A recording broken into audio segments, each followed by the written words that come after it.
fair as the child with dyed hair and who likes earrings. Like whatever they say has no bearing. It's so scary in a house that allows no swearing to see him walking around with his headphones blaring.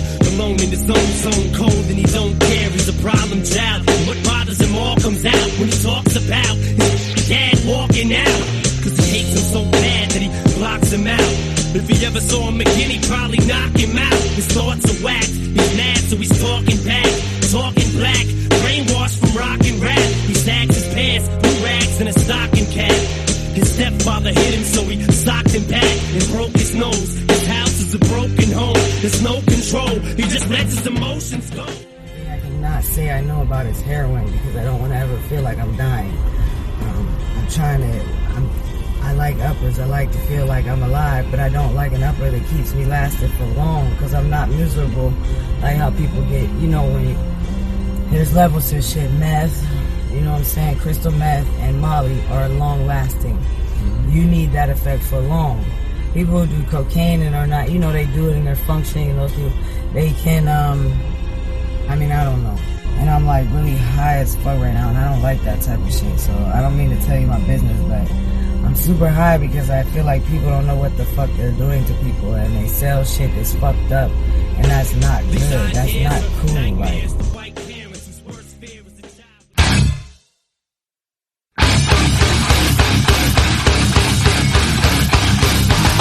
trying to build a prison.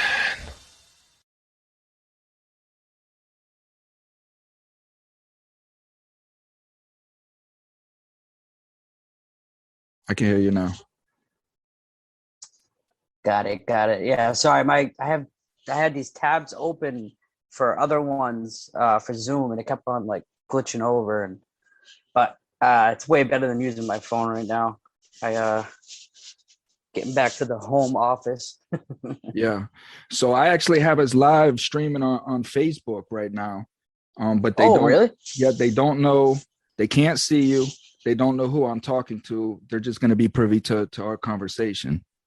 Gotcha. And then I told them that that they can view it, the whole episode coming out soon. So how are you doing? Like promoting it, kind of.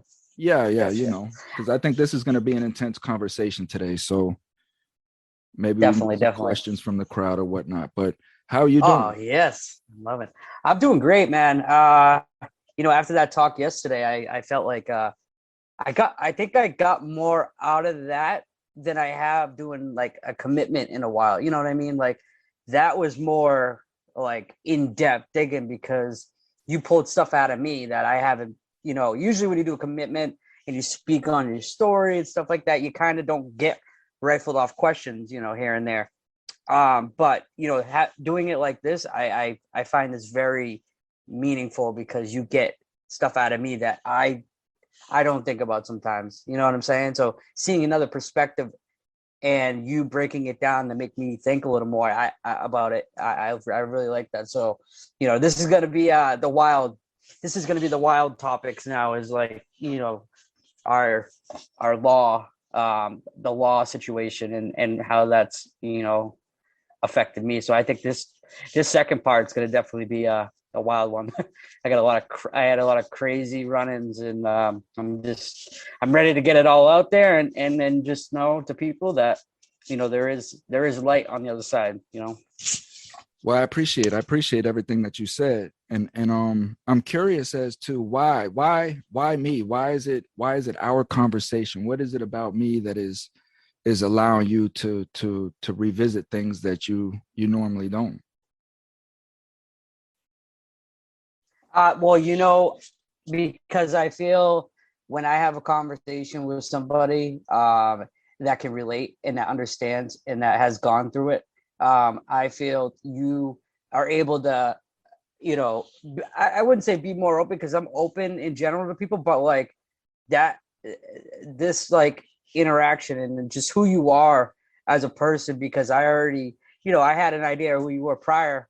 For the most part, obviously not everything, of course, but I felt comfortable. You know what I'm saying? Like I felt like I was able to really just no judgment. There was no. I think that's big right there too.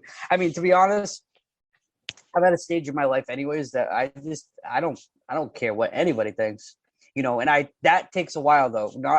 That does not come overnight, and that does not, you have to But it's not, I don't think it's so really much, battle for that. I don't think it's so much as caring, right? Because I don't care what anybody thinks either, but it's more along the lines of just having to explain over and over and over again because people just don't understand.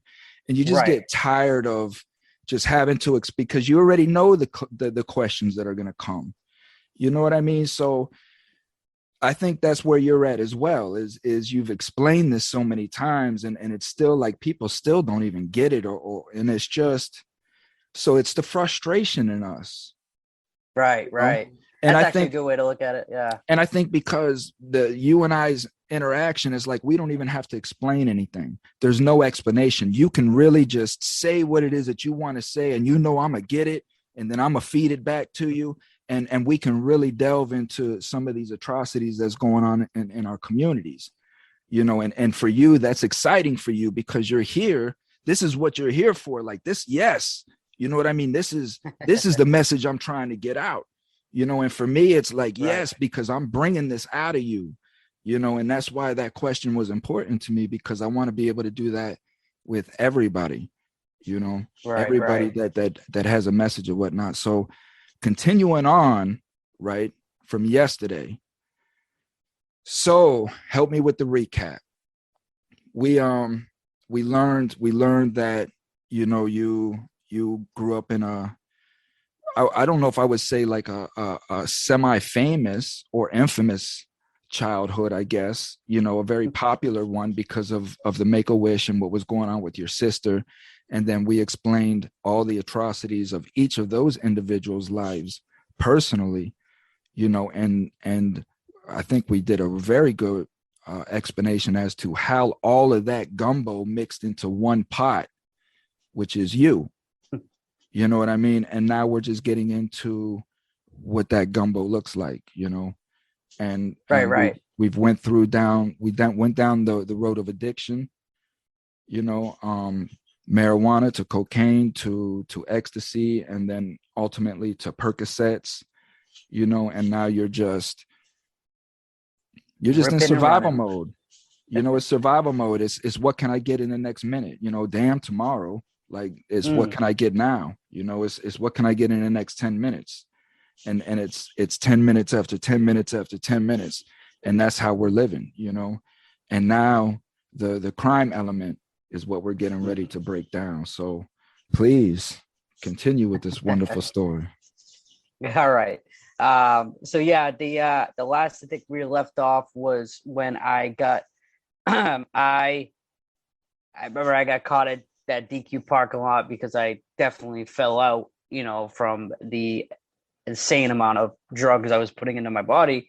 So when that happened, and I had to start now going through the legal, you know, part of it, and me, you know, realizing that, you know, all my shit's out there now, right? Like, you know, even people that I kind of felt like I sheltered it away, you know, in my best, you know, thought, you know, of what they thought, you know, and I, you know, it was just one of those things that now it was like, damn, like now, you know, feeling embarrassed, you know, I feel like shit, like, you know, my, you know, friends that now I'm like, I'm an addict anyway, so I overthink everything. So I already have a feeling of what everybody's saying and what everything's going. So it brings that element of, you know, your mental health and like, you know, the severity it does you when you're in these you know, circumstances. And like I said, you know, I thought I was going away, you know, even with my first charge, I thought I was doing some time because, you know, from the severity of my, you know, the crime in a sense, you know, the felonies, looking at about 5 felonies, first rip off of, you know, getting in trouble. And I was break that down. Like, what happened that day? Tell me about that day. So that was that day. Remember that me and my brother kind of, we weren't at odds, but we were talking kind of a little bit. Yeah. And that like he was able to let me get the rest of my stuff at the house, and you know, to move into that room at my buddy's house. And so when that day was like, I definitely definitely don't remember about 75% of it because of the amount of drugs that I was on. And, you know, I even had my friend that was like, you know, before I even left that second time to go, remember I was going to go, you know, make a few plays, and I bring fucking all my shit for some reason. And I, you know what I mean? I got into that situation where I fell asleep, you know, and woke up with, you know, the flashlight, like legit, like in my face, you know, two cops over on the other side, one there. Yeah. So what were the charges? And, you know, I was in my brother's truck, which is crazy.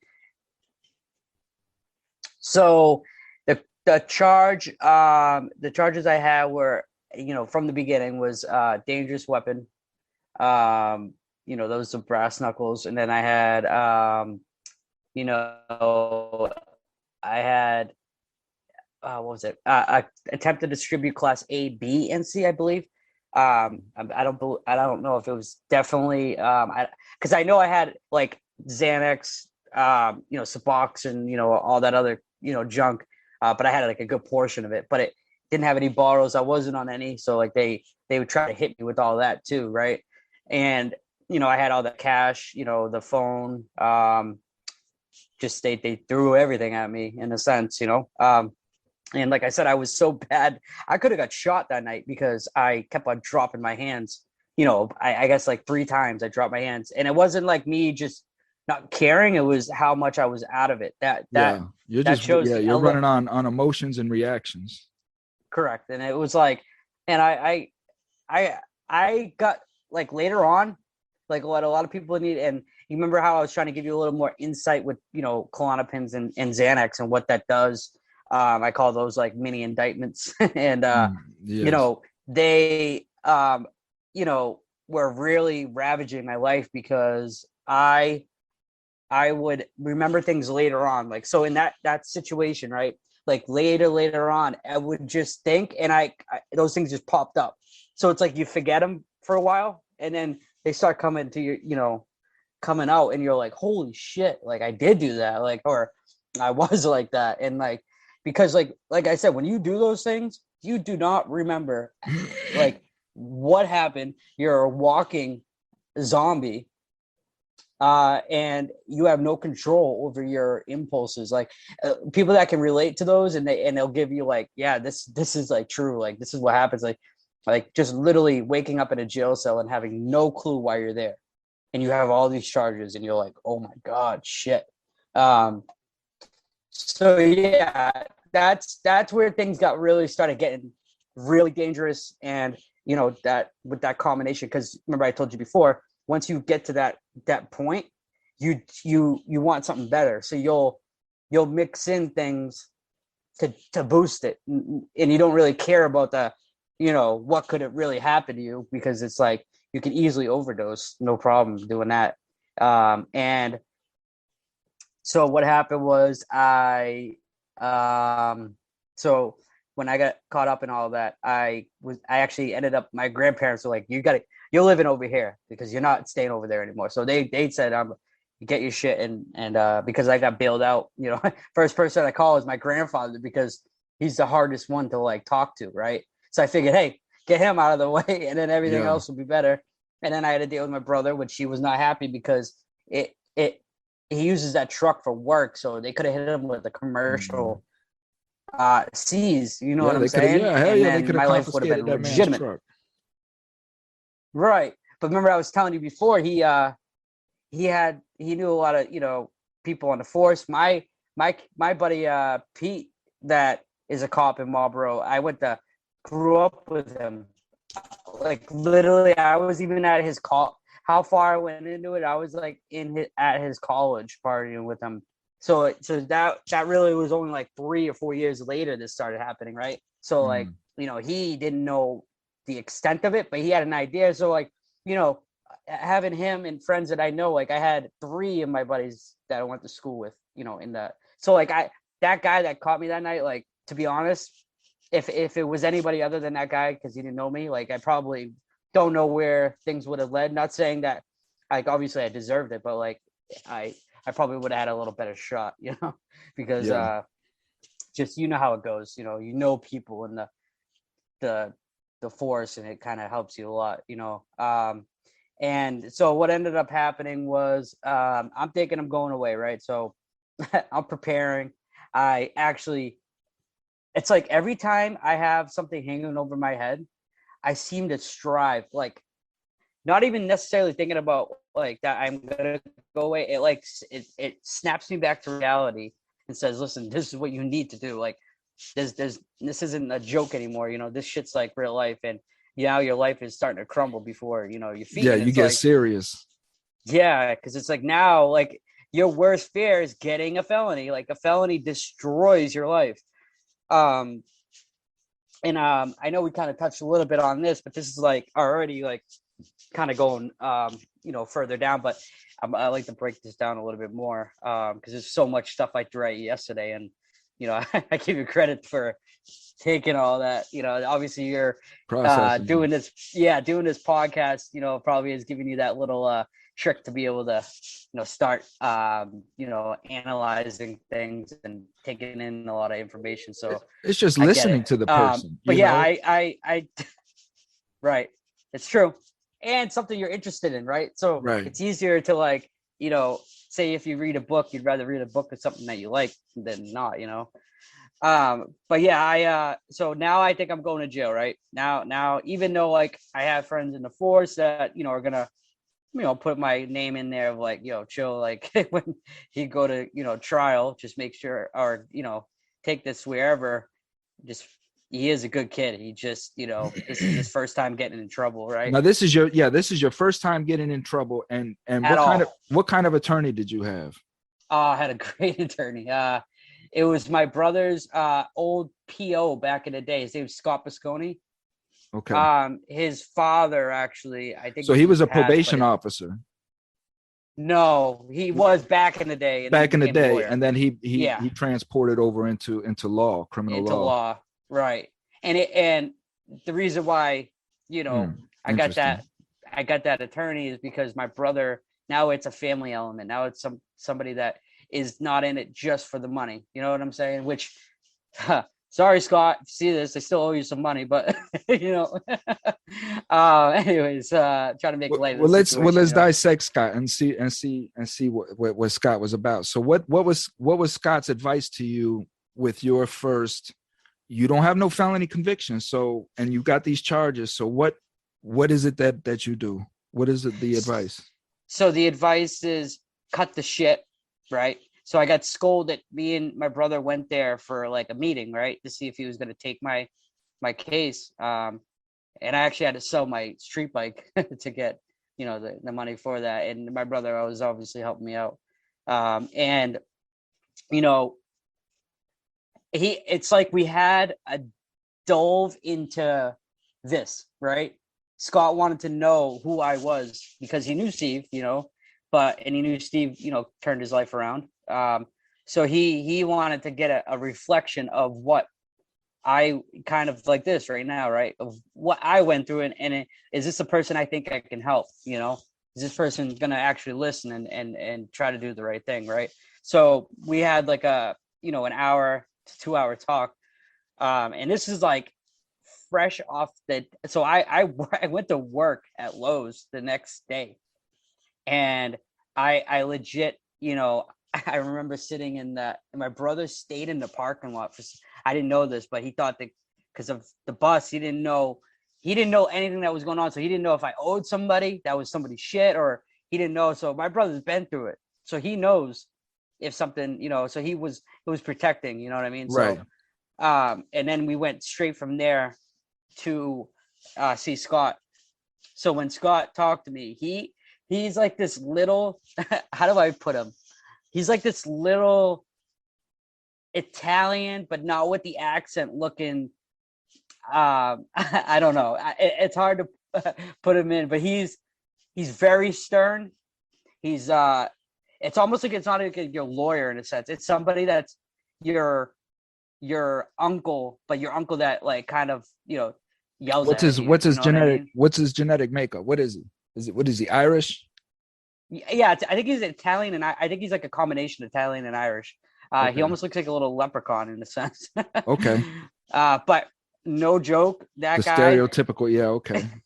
All right. Got it. Yeah, that guy though, when he walks into these, walks into these courtrooms, everybody stops talking, and the DAs come up to him and talk to him. Hey, how's it going? Like he has so much influence and so much pull in these courts because of who he was, who his father was. His father was doing big name. I forget his father's name. I'm sure if you look him up, he'll pop up. But his father was like big time. He took on like federal cases and like crazy murder cases out in like Boston and Washington and all that. So everybody knew who he was. So it kind of like really helped. Well, it did. It helped me big time. And this guy though was very to the point. If I wasn't following along with everything he said, he would like, I almost felt stupid sometimes. You know what I mean? He's like, no, he was guiding you. Oh yeah, big time. And it's what I needed at that time. You know what I'm saying? Like I never really had that other than my brother, but like. Did you plea out or did you go to trial? So what happened was, right, this is that crazy case I was telling you about that. Since my case was so big at that time and that those people that, that girl that tampered with the evidence, remember that lady that yes. She messed with all that shit. So they pulled everybody out of jail. So I was literally like pulled all the way back because of that. So it prolonged my case. So it was helping it.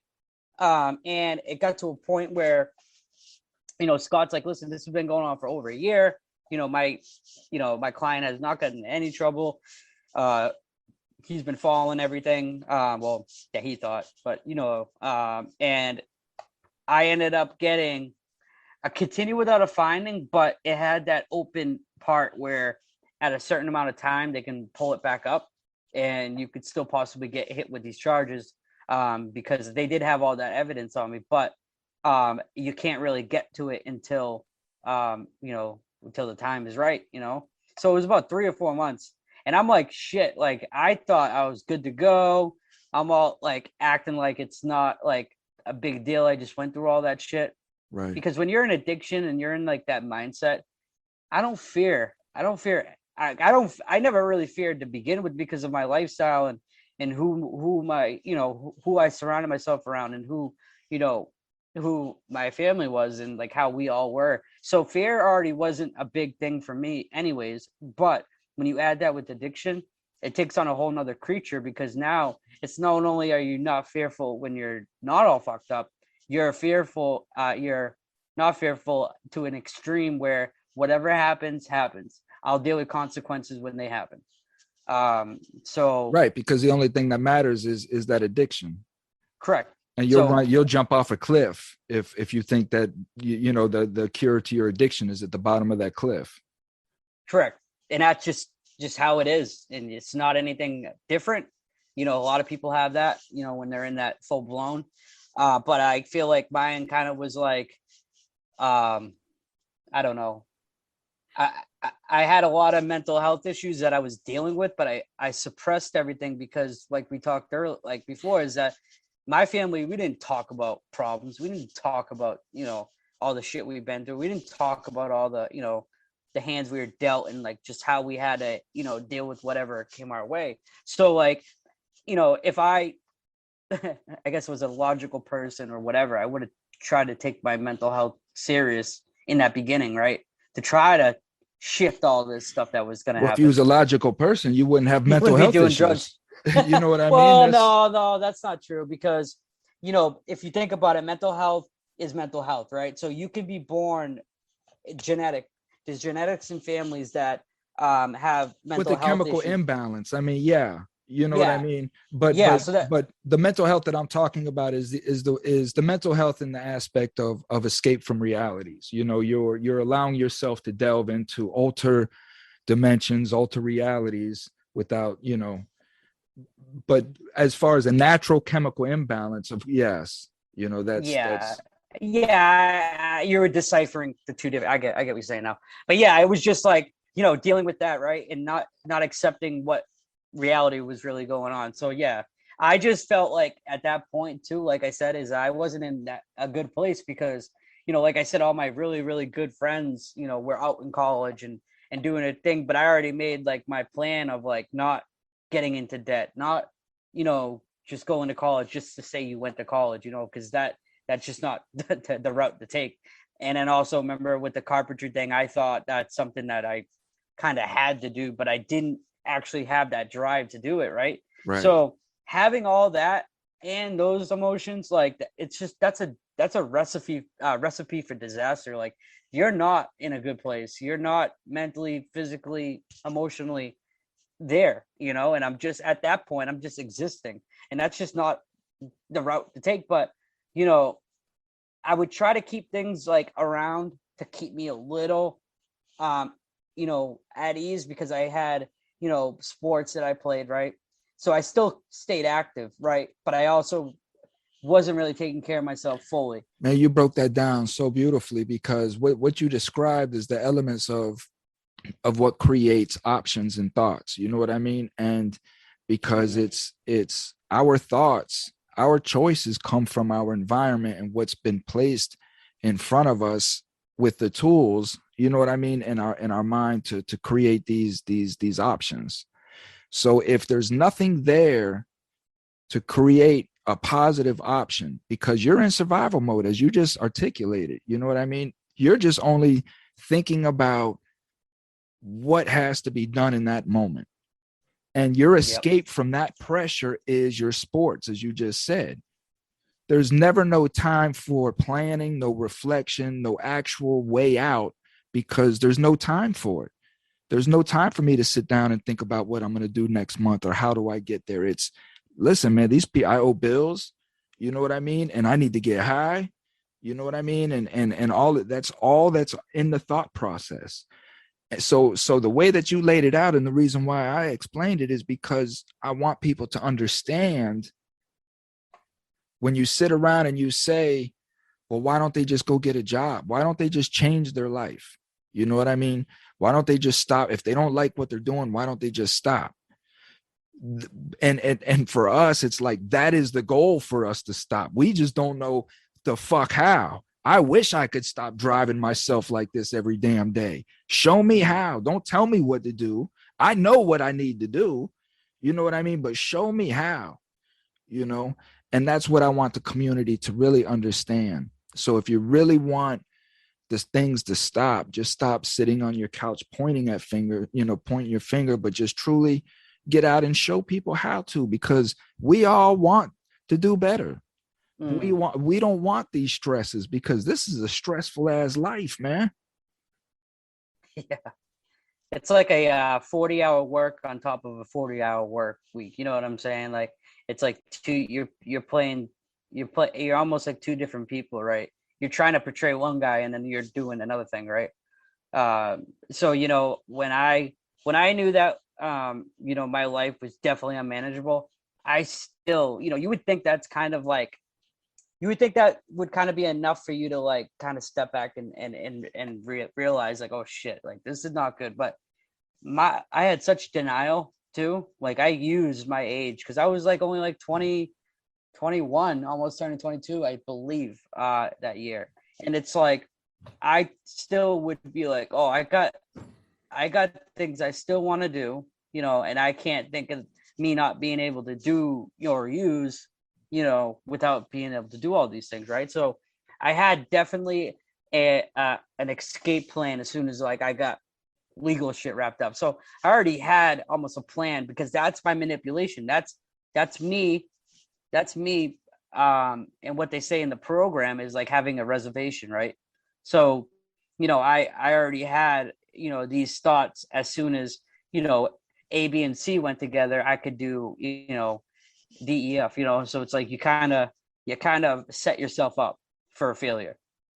And that's why they tell you to really dive deep into your step work, because that is the reason, right? Those are the underlining things that are not presented out and they're suffocated in because you just don't want to like accept it. So it's like stuffing everything down and not expecting it to just pop up at some point, you know.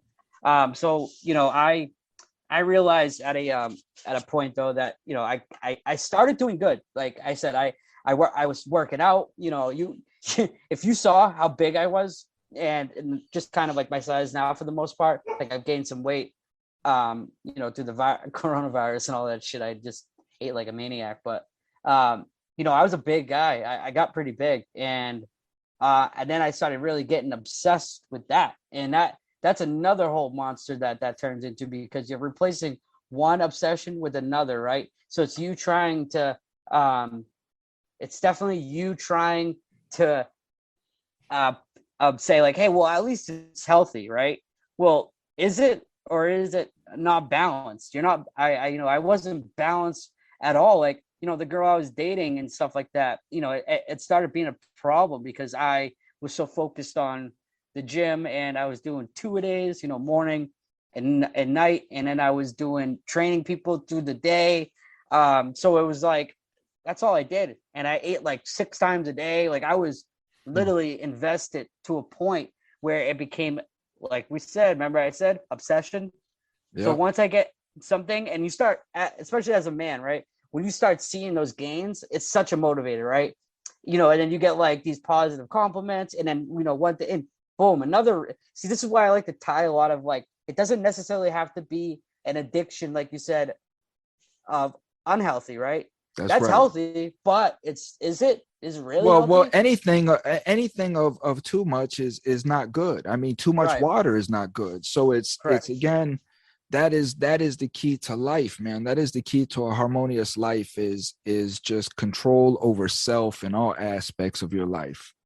You know what I mean? Everything is just in moderation of what we need and not what we want. You know, that's so damn true. And, you know, I definitely took shit for granted though. Like that's something I can really, you know, put in perspective with this time in my life, right? This timeline, because I had loving grandparents, right? I had a good support system for the most part. You know, people were starting to be like, okay, well, you know, he is a good kid. He did good in school, and, you know, he didn't do any like hard drugs until later on, and things happened because, like, to be honest, you know, how, just to backtrack just a tad, was like I remember I was at Joy Asia, and like there's a lot of people there that night, and we still sometimes talk about it, right? I remember, you know, us walking out of Joy Asia hammered, but kind of knew what was going on, and this girl, like my buddy Ross, that big state champion wrestler I was telling you about, he was driving, and his wife was a teacher at the school I used to go to, and so she's a good friend of mine too, and he joked around, you know, like people like joke. He pretended to like bump me with the car, I joked like I was hurt, but he didn't even hit me. And this girl just comes up out of nowhere and starts kicking the car and freaking out, like, and I kept on saying like, oh, relax, that's my buddy, like it was just a joke, like trying to like calm the situation down. And I remember, you know, Ross getting out of the car, and he's like, dude, what the hell are you doing? You know what I mean? And the girl just spits in his face, spits right in his face. And obviously he ain't gonna hit her. You know, if he put his hand on it, she would have died. He was so big. And so all of a sudden her boyfriend came out, and like we were just saying, hey, listen, get your girl like out of here. Like she's really causing an issue right now, and it's not good. And your best option, to kind of put it like that, your best option is to leave. So like he would, every time he got her into the car, she just started running her mouth and getting back out. I'm like, dude, like get her out. Like this is a problem. And so then he said the wrong, obviously. Right. Yeah. She's your Karen on, you know, steroids right there. And she, see, for me, when I can try to calm down a situation and somebody turns it disrespected my way, I have a hard time of not saying anything back. Like that's something I still work on today. Right. And so he goes, why? Well, what are you going to do about it? I was like, oh my God, here we go. I go, dude, I was like, not the best choice of words. I go, Just get her and get her out of here. I gave him like another chance. And then he said something again.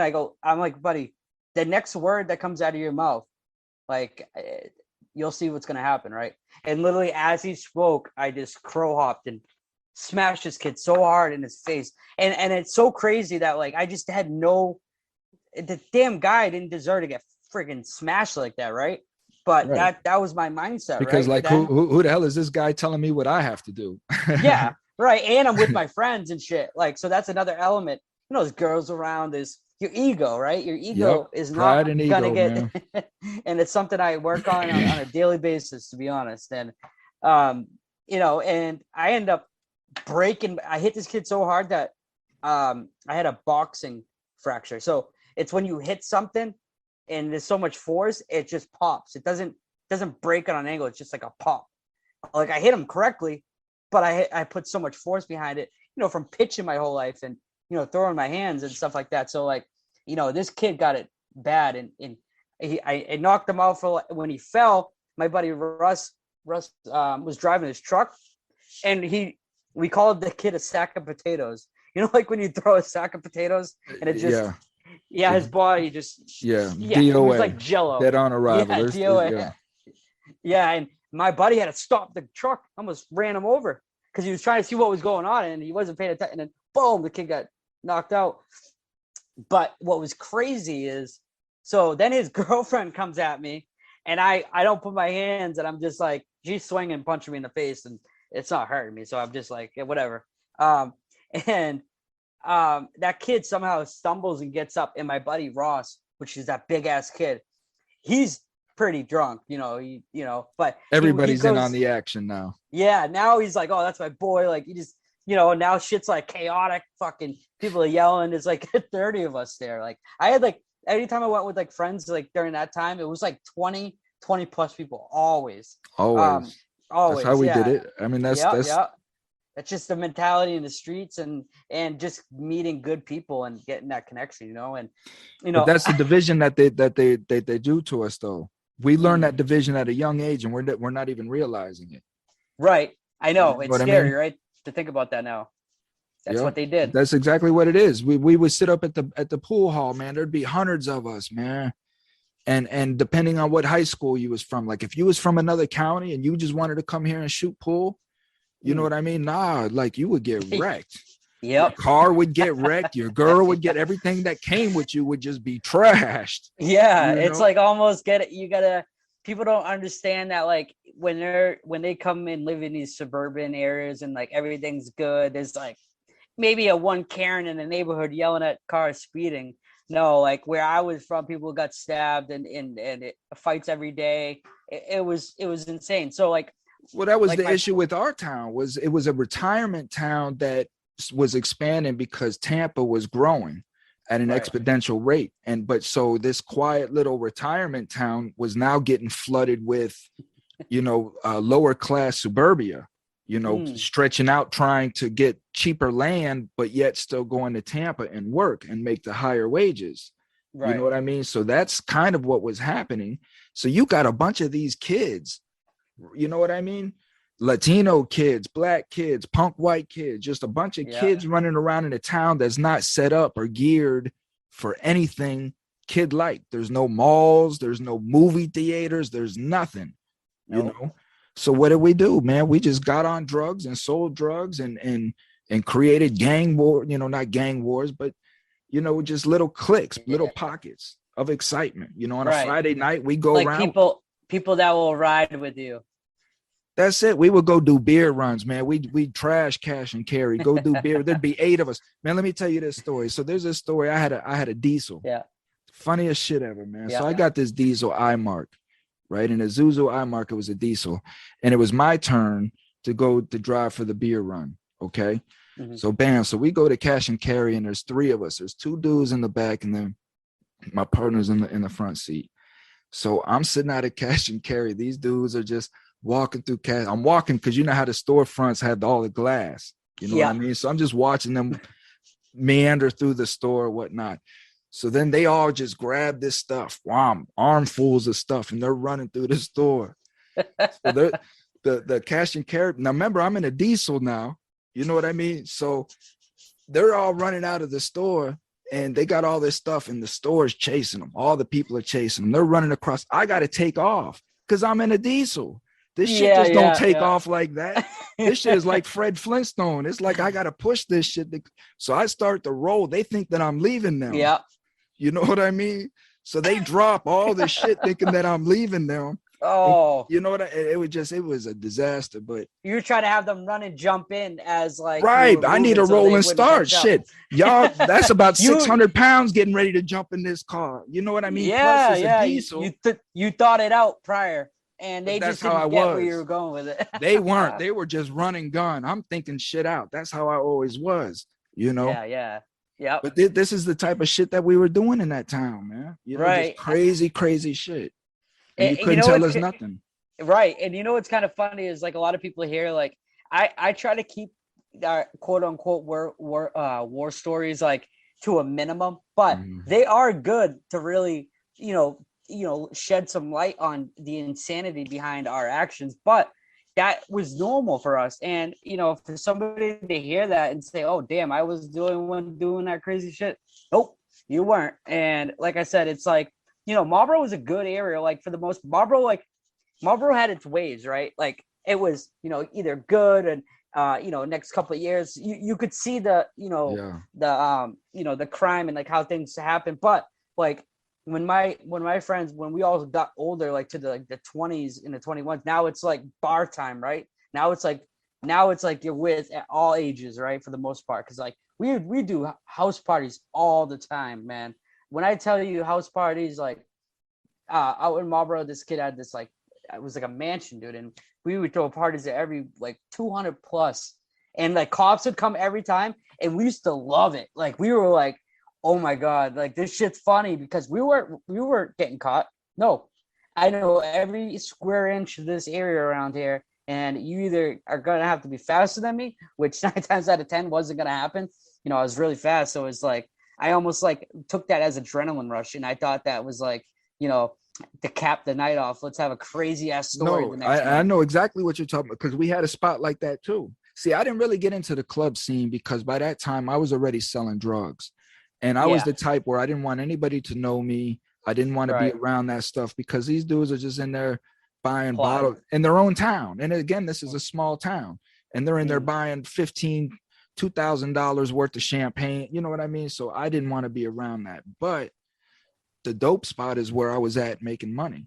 And that spot, like you said, was like how they could not get into this spot. They would try everything that they could get because where this spot was at was down a long straight road, like 2 miles long. You could see on either way. And this was dead center of it. And then behind us was a pig farm that had all kinds of pigs back there. So it wasn't nothing coming through there without those pigs sounding off. You know what I mean? Right next to us was a school depot with a 20-foot high chain link fence. You know what I mean? And then the dope spot. So there was no way that they could ever get in there. And we would sit back there and we would watch the action of these clowns trying to figure out how to bust this dope hole, because anytime they try to raid, we would be gone. Yeah, you knew what was coming before it is. We'd have dope planted in the, like, how the palm trees down here. I don't know, because have you ever been? No, I don't. You know what a palm tree is? Yes, have you ever seen a palm tree? Oh yeah. You had them like you would hide them. Oh, like because the tree bark, the way it kind of Oh, dude, I never. That's crazy. We'd have dope all in those everywhere. You know what I mean? Just all over the place, in all kinds of different trees, and we would just haul ass. And, and so they could never do nothing. And what they'd end up doing was they would start pulling the crackheads over, the jugs over. They'd start pulling the addicts over and then trying to pressure them. Flip them. Yeah, to flip them. Yeah, I get you. Know what I mean? That was like a tough thing. They would come in there with big U-Haul trucks. Jump outs. They would come in like a big U-Haul truck. Never had that shit, but yeah, that's wild. It's crazy because it got so bad, homie. Listen. The dope spot, because we were making so much money, and what we do, it'd be like 8 of us. We sit there and we would just take turns. As a jug come, it was your turn. When you went and got, no matter what it was, you know what I mean? That was your jug. Now it's mine now. So if you sold 20 and the next one came and I sold 200, oh well, that's just the way it went that night. That's how it went. Yeah. You know what I mean? But it got to the point to where now I'm bringing 2-3 homeboys, you're bringing 2-3 homeboys, and we're bringing them from out of town. You know what I mean? So they're not really respecting the hustle there. They're just coming to get money. So what ended up happening now when Jug's coming up, into the spot, you got 10 motherfuckers running up at the car at the same time, fighting each other, trying to stick dope into the window. You know what I mean? And now what the Jugs are doing is when the Jugs sitting there, like imagine you now, right? Yeah. Tripping, addicted. And you got 5 motherfuckers standing around your car with their hands full of dope in your car. You know what I mean? Trying to show you who's got the biggest chunks or whatnot. What are you going to do? Right. What are you gonna do? Yo, people getting straight up robbed right there, or what they would do is they would just the crackhead, the Jugs, they would hit the people's hands. They would just hit the hands and flip the dope into the car and take off in that bitch. You know what I mean? Because for them that their everyday life is just to get one, right? So now no matter how hard, like what they did, they were gonna do it. So that could sacrifice them ever dealing with them again, but that's how their mindset was. Which sure, you got crazy. This guy. He's only got $20, and he may have had to suck somebody off just to get that $20. And now you're sticking $200 worth of dope in his face. All he's thinking about is shit. How can I get all of this? He's gonna hit the hands. Yeah, and it's kind of when you bringing this stuff up, right? This is I'll do one story before we start going into like the legal shit. So before I got caught, I think it had to be like a couple months, maybe like a month or two before, because I remember I got caught around November, so it was like a little colder, but this is when it was like nice, right?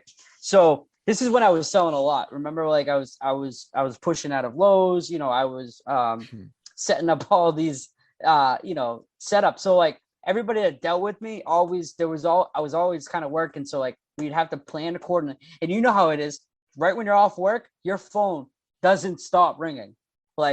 Doesn't stop ringing, because people will call on the minute, or they'll even call before. I'd be like, dog, I just told you I'm getting out in 10 minutes. You get, those are the normal conversations, right? Shit, right? Yeah. No. And so, all right, this is me being too comfortable, right?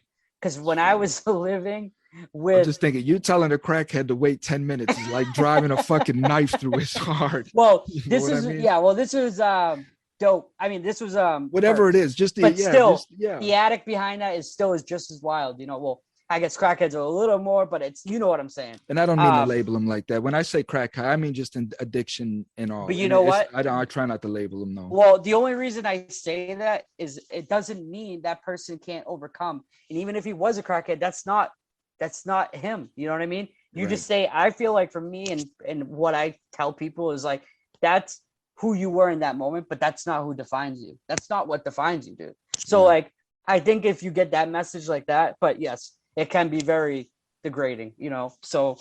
And I don't mean to be, and I'm sorry if anybody feels that way. I'm telling you just to the listeners. But I just realized that too. I'm like, shit, we're alive. And hey, just so everybody knows that me and him, like we've been through it, and we've seen things like this. So like when we say it, it's not like something that like it's not a heartfelt thing, right? It's more like we know how it is. But at the end of the day, right? I always say, if you don't like it, if it hits you hard, change it.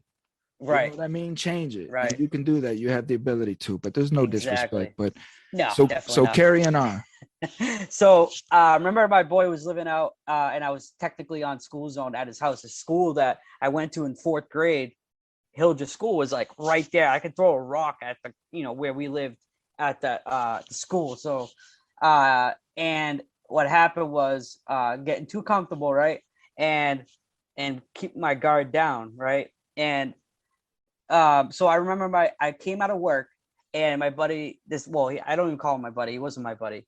And he wanted 30 of them. I was like, oh, word. Like I'm right near the end of my stuff, and then I can take that and then go right and re-up right after, right? So I already called my dealer prior. It was like, hey, this is what I'm doing, and then I'll meet up with you as soon as I meet up with him. All right, word. And then, like I said, being stupid and not reading the room like I'm very good at doing, but when you get too comfortable, you start those things, those lapse of judgments happen, right? So this kid comes and I come downstairs and right off the rip, like I already should have known something was weird was going on, right? You know, there was a kid in the back that I didn't know in a back seat, and then me right up front, red flag right away, right? And like I said, I see all these things after, of course, right? But so my thing moment. was, yeah, you're in the moment, right? And my always thing was, I would meet up with them, jump in the car, right? We'd drive, like I wouldn't do it right there, but we'd go up to the stop sign, right? And it was like a 4-way, and then I would get out and just walk back, right? Like I would, and that was kind of like my thing. Really still wasn't the best thing to do, but you know, I did some different stuff here and there. But anyways, and he wanted to see him, like, because you know how there was you probably heard people talking about how the pills are pressed like now, like you're getting fentanyl that's in shit now, or you're getting, they're called, you know, the fake M's for perk 30s, where like you would have to really know if they were like, you would have to know the pill kind of to decipher it. And like obviously I got really good at it, but so like I let him, for that was dumb, I let him check him out real quick, right? So as I got up to the stop sign, I go, yeah, all right, I gotta grab that bread. And he goes, nah, and he lifts up his shirt and there's a gun sitting right there, and I'm like, fuck, right? So I'm like, okay, literally in this moment, and what's gonna be great is I'll have to have you talk to one of my that good friend I was telling you about, the one that does music, and he said this still was the craziest situation that ever happened to him in his entire life. And so I'm in there, right? And now the kid next to me, the one that was supposed to be like the guy I was dealing with, and that I didn't know the kid in the back, right? He playing off like he don't know what's going on, right? So like he's like, dude, I don't know what's going, you know, shut up, like. And so he's like, I'm gonna get out of the back seat, and you better be out of the front before I get over. I'm gonna shoot you in the head. And this is, I swear to God on my life, like this story was so insane. I even wanted to write like a story on it. Well, here we go. Right now I know when people are about it if they're not, right. He wouldn't have even said that, right? Why would you need to get out of the back of that car to come to the front? Right. You tell me to get the fuck out, and that's it. You have me with my stuff, and you can eliminate me from getting out of there before you even need to get out of the car, right? So like, why are you even giving me a chance to do something shady real quick before you can get out? So right. I had like 2 seconds. I think I had like 3 seconds to really, everything slowed down. My adrenaline was through the roof. I've never had a gun pulled on me like that. And I was like, okay, his foot's on the brake, the keys in the ignition. I went, boom, ripped the keys out of the ignition, car stopped right there. I'm already out the front. I'm already out of the door before he even comes around, and I'm sprint, and then I break off to the right. And now their car's stuck. I have the keys. This kid has a gun. A car already passed us and was like, what the fuck's going on? So I already know now, right? I only got about I got probably like 5 to 7 minutes to make all this happen, right? Because I got to factor in the cops too, right? So, you know, now the kid's scared because I dipped, and, you know, I already knew he would have shot me by now, right? So yes, right. He obviously isn't about it, right? Right. So now it's like, okay, now I'm feeling a little more comfortable because I know that this kid's not going to shoot me. And if worse comes to worse, I'm just going to light him up, you know? And so I call my buddy Anthony, the one that's my best friend and that lived at that house that I told you about that I, you know, moved into and all that. I call him, and because he already knows what I'm doing, right? He doesn't fully approve of it, but he you know, he knows, and he's like, whatever. And I call him like, dude, I just got a gun pulled on me. Get up here. And I hang up, right? And I'm like freaking out now because like, and he's freaking out, right? Coming up like, this kid's got a gun. And I'm just going to walk up there. Like, so he brings a bat with him, right? And he just got out of the gym. This kid's like, he was like lifting like 400. Like he's a big dude, right? Mm-hmm, and so he came up like charging, right? And for me, I'm just out of my mind. I go, fucking smash him with that. I was going to tell him to walk up and just absolutely, he was a baseball player and everything. He would have took his head off, right? Mm-hmm. Now, the other driver is so nervous, right? Because now it's like, this shit's really gonna come piling on you, buddy. Like if something happens, you're the driver. This is your car. You came here. Like now all that shit's stopped. Starting to sink in, yeah. How like I still get goosebumps thinking about this story because it was absolutely absurd how it happened. And so I'm yelling at Anthony like fucking smash him with it. And at least he has the sense in his head to not, because you know what? He would have killed the guy, right? And now I thought of a plan real quick because as that's all going on, another car comes passing. Now they're on the phone. So fuck, like 100% sure somebody's coming, right? And we're in the middle of this houses around us, right? And I go, all right, get the shit from him and we'll trade at the same, put the keys down, you give me my shit and just get the fuck out of here, right? So he agrees that. He goes over to the kid. The other kid's not really trying to do it, but he ain't got nothing. He don't even know where he is, this town. So it's not like he, knows what to do or where to go. I'm so happy he didn't run off with it, And so as that kid went to go, throw the stuff down, I pretended as I was going to throw the keys down, but I just I kept the keys and grabbed the shit, threw my shit to Anthony and said, give me the bat. Go run away and put the stuff somewhere. So now that I got the drugs back and I got them away from the scene. And now I'm like, okay, I got about 2 minutes right now before the cops come. Because I already was like trying to configure everything. This is how crazy my mind is. And when you put me in a corner me in a wall, I can come up with shit because everything slows down for me. Right. That shit's true. Like a lot of people don't realize that. Like that when people get in these life or death situations, everything slows down, right? Sure. And it's adrenaline. And so now the kid's like, fuck, I don't have my keys. He's got the bat. That kid already, he doesn't have the gun on him anymore. I guess he put it like in the car. So it's not like he's trying to threaten me. Now the kid's not knowing what to do, right? And I go, you walk. And I told him I want him to get lost. I want him gone. Like I want something to happen to him, right? And then I go, you get in the car and get the fuck out of here. And if I ever see you again, I'm going to kill you. And so he jumps in his car and drives to the left off. And now the guy goes, and something in my head, I almost did it. So as he was walking, I was going to run up behind him and just smash him in the back of the head. Just so he's down and then I can run back. As I was running up to go do it, something in my head told me, don't do it. The cops are going to be here in 2 seconds. Now you're going to have a body on your hands. So I sprinted back. And when I tell you the perfect timing, it was the perfect timing because as I was going into the house, right, and opening the door to run up to go in, a fucking cop with the lights comes speeding down, right? They don't see nobody. And Anthony's in the house like this. What the fuck just happened? I go, I don't know. I'm so sorry, though. Like, we were all both like, oh, my God.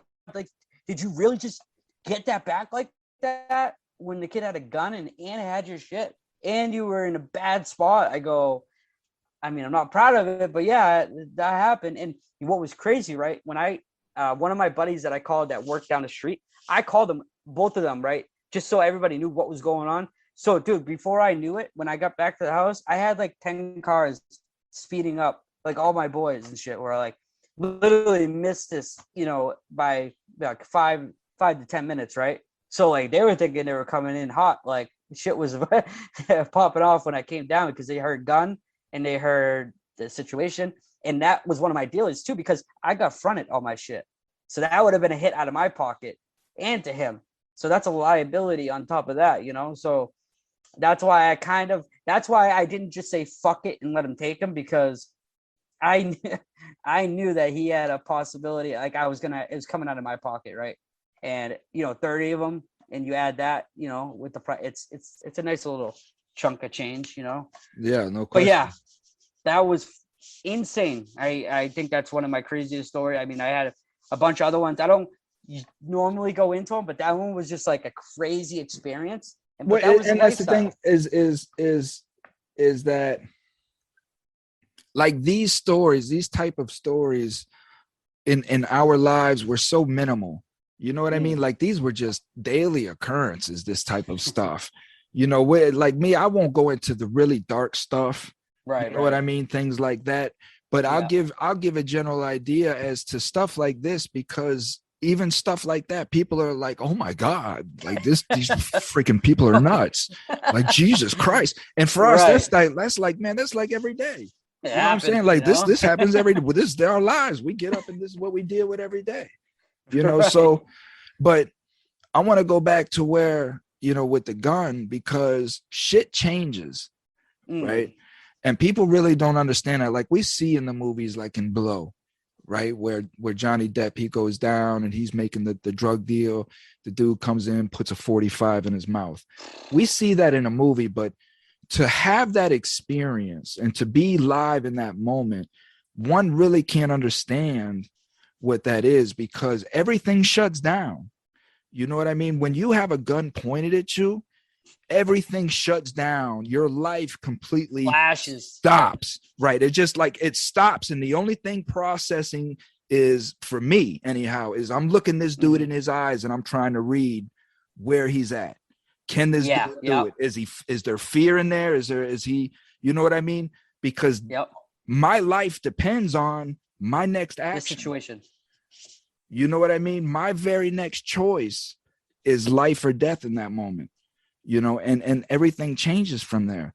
And the reaction from me in that moment, because you put that instant fear in me, is rage, like to the utmost extreme. Because if you put me in that position and I see that you aren't willing to take it there like that, he fucked up.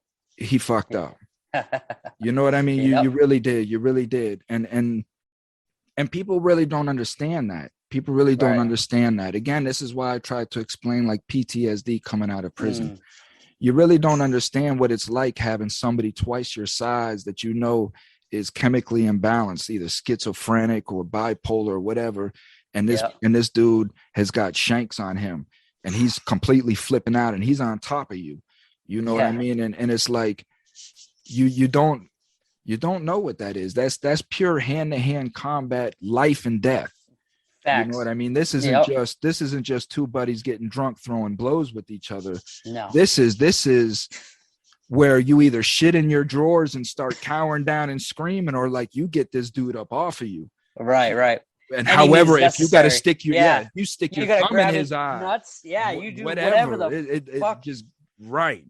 And once you pass that level, you dig what I'm saying? Once you've passed that line, knowing that you have the potential, it's an animal instinct. It's in all animals. Once that animal knows that it's a killer, you know what I mean? That it has the capacity to kill. Then that never turns off. You know what I mean? Right. And that's why when we come out, we're so humble and so passive, because that is an area we don't even want to fucking go down. You know what I mean? This is why I tell the people, like, when it comes to these convict channels and they want to talk about, oh, this violence and oh, this rape, these people weren't in that shit. Right. It was something that they were seeing from their cell, or they knew they had a buddy that was in that shit or whatever. These people weren't in that mix because it's not something that you're willing to really digest. But the thing too is, like, you're so good how I am of reading. I can even read people on those things of like the way that they're talking about it, the way they're kind of like forcing it, right? And you're kind of like, you feel awkward for them because you know that they're not about it, but they're gonna claim to be about it because they got a following. But that don't mean anything. Like half of those people on the channel or whatever are the ones that are on, you know, listen to CNN news. Like, come on, like let's be real, you know. And like I said, I you know, that's they'll preach about don't trust the government, and then they're getting the vaccine. You know, it's just it doesn't make sense, right? So for me now, it's like I don't have any reason not to tell the truth, right? And I know people can say this and it cannot, you know, they think, he's still like not telling the truth or whatever. But like for me, I feel that I have to get this shit out there because, you know, there's a lot of people that have gone through what we've gone through, and they still haven't processed that whole scene behind the fight or flight. And it's a real thing. And it's a real, you know, it gives you like nightmares, you know, it gives you PTSD. And like, I literally have, and this is before I even think of all the shit that I had to deal with prior. This was like a thing that really mentally fucked me up. You know, I always thought like, damn, I could have just lost my life over drugs. My mom or, my, nieces and nephews might not have never saw me again, right? What would have that done to my family? What would that have? It's a collateral effect, right? So, that's why you just said why we get humble when we start doing the right thing is because if we don't get this off our chest and we don't speak about it, it just harbors and sits there and just festers and it gets worse and worse and worse. And when you don't treat it, having a counselor, or, everybody was like, oh, if you're a man, you shouldn't have a therapist. Fuck you. Like, absolutely not. I'm not here to live up to your expectations. I'm here because I know that if I don't do this, this shit's life or death for me. I could be one bad decision away from going right back to where I was. And that scares the shit out of me enough to be like, dude, get your shit together, right? And start making some change. And it's like, I already see. And that's the scary thing because see that now. Yeah, that's the terrifying thing, homie, is because like, I don't care. At the end of the day, like, I don't care. I've been there. You can't do anything to me that I haven't experienced already. Right. You know what I mean? My care, my care lies in humanity. Like, I want to be a positive, loving person. Yeah. Stop fucking with me. You know what we would like to be that people always. Like, it didn't mean all that like time. because we went through these things that we weren't trying to be that better person. Because like you said, who wakes up one day and says, oh, I'm going to do heroin? Like, or I just want to go out and be a dick today. You know what I mean? Like, nobody does that. No. No, so and people just are very small-minded, and I'm not rashing on people that don't get it, but like, you're not going to tell me something that I don't know through this situation. But I will be humble enough to sit back and say, okay, I see how you see it, but I don't agree. Why can't we have those conversations anymore? Why is everything so, if you're not with my agreement, then you're against me? Like, where did we start going down that hill? And you see it happening now. It's like, if you don't believe with what my narrative is, then you're my enemy. It's because the thing that drives me crazy, man, that shit is about to give me a damn stroke for real. Right. Is that you would rather sit here and listen to some uppity asshole who has a title from Harvard or Yale about what's going on in the criminal justice system than somebody that has been incarcerated and has come through this system because of your misunderstanding. You know what I mean? Yep. Like, you would rather listen to this person because they put on a tie than listen to the person that has been on the front lines and been through it, because you think I'm going to lie and I'm going to over exaggerate and I'm going to just say, oh, how prison is so tough. But the Harvard people, they're going to keep it real and tell you how it really is. Right. The shit is absurd to me, man. It is. And it needs to be exposed.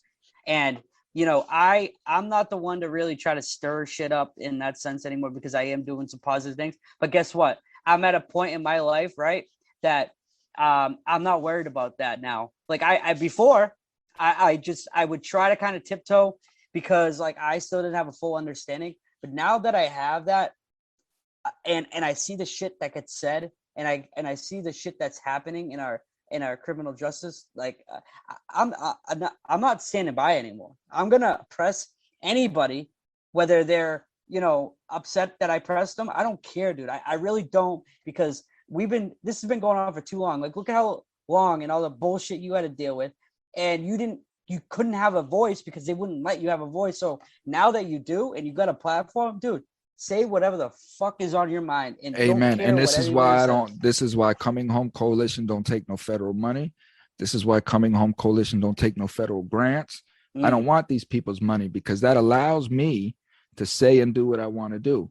See, again, right. Like I say, with these channels, if you're not being censored, you're part of the agenda. You know what I mean? You have to sit here and ask yourself, how you pushing rape and murder about prisoners, and you got 25, 50, 100,000 subscribers. Here I'm educating them, and I'm showing you positives about it and how these people are coming out and changing communities. And I have 2,500 subscribers. You know what I mean? And they took my monetization away. They won't even monetize me. So again, you have to sit back and say, hold up, man. Like, there's something big. Am I feeding this agenda? You know what I mean? Am I helping this? Because I'm calling myself a convict. but yet I'm doing more harm than what I'm doing good. You know, so it's understanding that it's bigger than us, man. I would love to sit down and just rake in money from YouTube, you know, to push an agenda, but that's not me, because I know there are people that are suffering. And the thing, let me tell you what pisses me off. Let me tell you what grinds my gears. You know what really grinds my gears is the fact that I've been used as an agenda. You know, as my childhood, you know, I always thought that I was rebellious, and I always thought I was lashing out and fuck the government, fuck the police. But the whole time that I'm chanting that, I'm an agenda for them. I'm doing exactly what they wanted me to do, because now I'm giving them the opportunity to point their finger at me and say that I'm the problem and that I'm the reason why they have to create these laws. You see what I'm saying? And I allowed that to happen. And because of that, I'm freaking upset. Right. Because I feel like I got played. And you know what? And I agree with what you couldn't have said it any better. And what's messed up is, even you can ask Cynthia, right? Cynthia dies because we'll be in like even the last event you let me sit in on, and it was with it was a senator. Do you remember that girl's name? She's bald, and she was kind of like part of the squad with like AOC and all those, you know, other squad members, quote unquote. Is that the one that Roseanne Barr said looked like the chick from Planet of the Apes? I don't know about that, but I maybe. But Cynthia just had an event where, like, because you know, her being, you know, the president. I can't remember her name. But I'll have to show you a picture of her. But anyways, okay. So I go into this thing, and I'm loving their message, right? And I'm loving what they're saying. But and this is my view on it, right? Because like I said, I'm going to be going in real soon to have a say about the new reform that's coming out that they're trying to push, right? And so I'm going to have a voice for what's going on, right? So, you know, a lot of people don't realize that, like, I'm going into that, right? But I'm going to say what I'm going to say. And I'm also going to, you know, put shit in perspective for people, and I'm not going to sugarcoat it. You know, I'm going to say it how it is. And whether you think that I shouldn't be saying it, well, that's too bad. And like I was saying, I was texting Cynthia the whole time, and she was dying. You know, these people, right? They want a better criminal justice form, and it's like they're throwing us. They think, oh, they'll like this, right? Let's just say, you know, no bail, right? Or, you know, here we go. You know, oh, they're going to love that, right? They're going to vote for me because I'm doing that shit. It's an agenda, right? They don't give a fuck about us, right? It's their way to boost themselves up and think that they're giving us something so we can rely on it. I'm not playing that game with them. I agree with some of the stuff they were saying, right? But I'm also going to say, a guy that just shot somebody, a possible, you know, attempted murder, and he don't need to have bail, like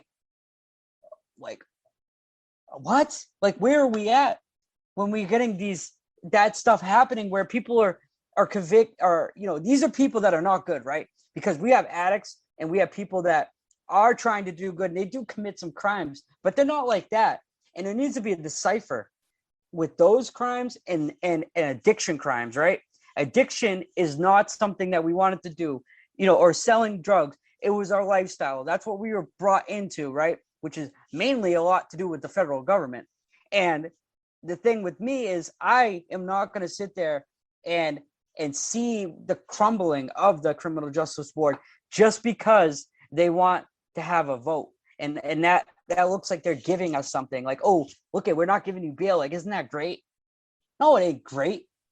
There are people that need to have that. So let's take the crimes with addiction and drugs over here, and let's decipher actual crimes and shooting people. That's something that's black and white. We could see the difference. That's why these people don't want me in these rooms. You know what I mean? Well, they're gonna get a rude awakening with me. No, for real, because I'm like I said, man, I don't care who I'm on the stage with. I'm gonna let them know. Listen, man, listen. These are American citizens, right? And this is an attack on our country. And if you're not willing to talk about that, then I'm sorry, but I'm looking. Then what are we talking about? I'm looking at you as a terrorist. The thing of it is that I'm tired of talking about reform. I'm tired of talking about things on the back end. Unless you're willing to sit down and talk about term limits for these representatives, unless you're sitting there, a prosecutor, if a prosecutor brings a charge against me and ruins my life, I got to spend tens of thousands of dollars to defend myself, the embarrassment, the shame that I got to go through all on these false accusations because I got a stalker or whatever. You know what I mean? And some overzealous prosecutor who's just looking for a conviction, right? I should be able to turn around and sue that prosecutor. Right?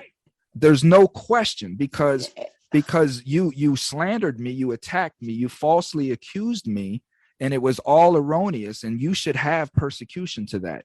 You know what I mean? Because that's going to help not only restore my life, but that's also going to make you think twice before you make these decisions, before you start overcharging. There's no accountability on their end. Accountability. This prosecutor can come in here and throw 20 freaking charges on me just to get me to plea out the 3 of them. There's no accountability. And that's why they don't want us on that platform. That's why they don't want us, because me and you were just talking like it, but now I can already see how much alike I am with you. Like, I already knew that we had a lot in common, but I get fired up about this. Like, ask Cynthia. I get fired up when I see bullshit and I see these fake ass smiles where they're letting out somebody that caught a body, but they changed, right? But then you take the guy that sold drugs or did something and you double their sentence compared to somebody like that. Like, where are we in a society where that's acceptable? It's not, because you know what it is? It's showing that you don't have to have consequences for your actions, right? And that shows that's going to entice people. That's going to make them want to do it. Oh, I'll be out on no bail. Like get the fuck out of here. Like that's causing more harm than good. But I think there needs to be change in the legal system. Hell yeah. There's so much shit that these prosecutors need to go, and we need to make, like, literally, it needs to be an American citizen voting on these people. Well, that's the issue. It's so messed up. The issue, homie, is that, again, this is a prison industry, and I'm trying to get people to understand that all a politician is Jeff Bezos. Let's look at Jeff Bezos, right? Let's look at Jeff Bezos. Yep. I'm gonna go to Jeff Bezos by myself and stand in front of him and say, "Hey, Mr. Bezos, I really don't like your business model. I think it's a detriment to our communities. We're slaving people, and whatnot. And I really don't like the business model. And I would like you to change it." What is Bezos going to do? He's going to look at me, right? He's going to smile. He's going to put on his PC face because he is a business. He's in marketing. He understands. He understands how much he needs me to go and tell people how great Amazon is. So he's going to look at me. He's going to smile, and he's going to say, "I really appreciate your concern. And we're going to take your considerations, as an option." But in his mind, he's like, "Man, who the fuck are you? Bitch, I'm the richest man on the planet. What are you? You ain't got," that's what's going on in his mind. And that's what politicians do. But now if I show up with 5 million Amazon users, and we're all saying that, his tune is going to be completely different. A lot different. And if you take away his money and his clout and all that stuff, he's a little bitch. Like, slap the dog. This shit is out why of him. I'm trying to. I hate that, man. This is why I'm trying to reach the people. They're not. Right. This is why I'm trying to reach the people, because I know the power that we have, and if I can have enough voters in my pocket behind me, right, to where I can go to these representatives and say, "Listen, we're not talking about nothing until we're talking about putting terms on these seats and prosecutorial misconduct." Because this prison industry that you guys have been running is in our public school system. You guys, because that gets me sick to my stomach. The thing of it is that people have to understand how big this is.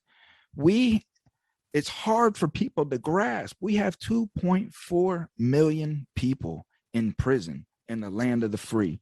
Do you know the money? Everywhere. Do you know the money that it takes to run those facilities? Oh yeah, house those people, and who's paying for that? The middle class, the taxpayer. But where does the money go that's being generated from these prisons? pockets Where's of all of that politicians money and all go? them prosecutors. They're all lining their pockets. Where does That's all they're all doing. of that money, because that money is not distributed back in, it's not going into the education, it's not going into rehabilitation, it's not going into coming home programs. All of these things are bone bare. Where are these billions and billions and billions of dollars going? This And is you know an what? industry. When I go to that, and if you, I'll send you the link on Facebook about that, because you can sit in and watch that thing that I'm doing. Like they have, Send me the link, man. Yeah, and there's gonna be judges in there. There's gonna be prosecutors. There's gonna be like your teeth are gonna be gritting in there, right? Because here's the thing. I got you. But for us, I like that we kind of went into this subject, of coming from that scenery we were just talking about with my life, because I know we have so much to talk about, man. Like I already could tell that you're on the same page as me and I'm on the same page as you. And there's just so much insight that we have from going through stuff. Like, honestly, you have probably way more than I do. And this stuff I can learn off of you, or I might have a few things that you might not have known. And that's what I love, right? I'm willing to hear and understand. These prosecutors and these people in higher positions don't give a shit what you have to say. They're a yes man. That's all they are. And look at what's happening now, right? This is a prime example on why things are going to start really getting tricky. And you actually, I'm going to quote a video I watched you do, is when you guys sat back and Joe Rogan said, what do you think is going to happen if you start messing with these veterans, right? Or you start messing with these proud Americans, right wing, that are for family, and you start thinking that you're going to start a war with us, and you don't think the uprising that would happen if you thought BLM and all that stuff was terrifying. That's nothing. That's like if you take all the proud veterans and people and you think you're going to come here or you're going to uproot America. That's what he was talking about. He was talking about the veterans. Yeah. He was talking about the violence of the veterans, these soldiers who know hand-to-hand combat and who have been on that front line, the ones that we were talking about. But I love that video, by the way. Talking about the veterans. And again, my point is, we are the sleeping giant. Yeah. You wake them up and because hell's gonna break what loose. People don't understand, what these American citizens don't understand is we love our fucking country. Like we've that's the essence of who we are, is we've been fighting for our freedom. We understand how precious freedom is. So you may call us criminals and look at us and kick us and spit on us, but at the end of the day, we're going to be the ones out there in the streets chopping shit up, right? While you're locked off in your house. Right. And you're going to be like, damn, look at that guy go, man. That dude looks like Bruce Lee in The Coming. You know what I mean? Because this is what we do. And this is why, like, people got to understand, and there's 10 million of us. Facts. If not, sleeping giant. But you got to, it's not even just that. You take those people that love veterans like I do, and I have family members and friends that have served, you don't think those people that are attached to them are going to uprise with them too? Hell yeah. So now you're going to double, triple. And how many veterans are convicts? How many veterans feel like their country betrayed them? Man, it's disgusts me. And you want to know why I brought this up is because I when I saw that video, I saw that, like, man, you guys don't even know. Like, you're playing with fire that is going to burn you, right? And you're going to beg for that shit to. At the end of the day, man, we're Americans, and that's what I'm trying to get people to understand and wake up, man. That we've been pacified to these distractions and comforted in our lazy boys and our big screens and our jet skis and our weekend beer barbecues. They wanted that shit. Of course, we gotten fat, but at the end of the day, those American nuts are still there. They are. And when it comes to talking about taking that stuff from us, ain't gonna happen. No. Ain't gonna happen. And this is what I'm trying to avoid by just getting people to understand it has to start now through stop selling drugs in our communities. Again, I have so many propositions. Like we need community organizations in every community so we don't have to call the police. Right. We call these community organizations and they gather up 500, 1,000 citizens from the area to come down on this crack house run these people out, figure out what's going on in this crack house. Do y'all need jobs? Great. We're going to get you jobs tomorrow. Report here tomorrow. You know what I mean?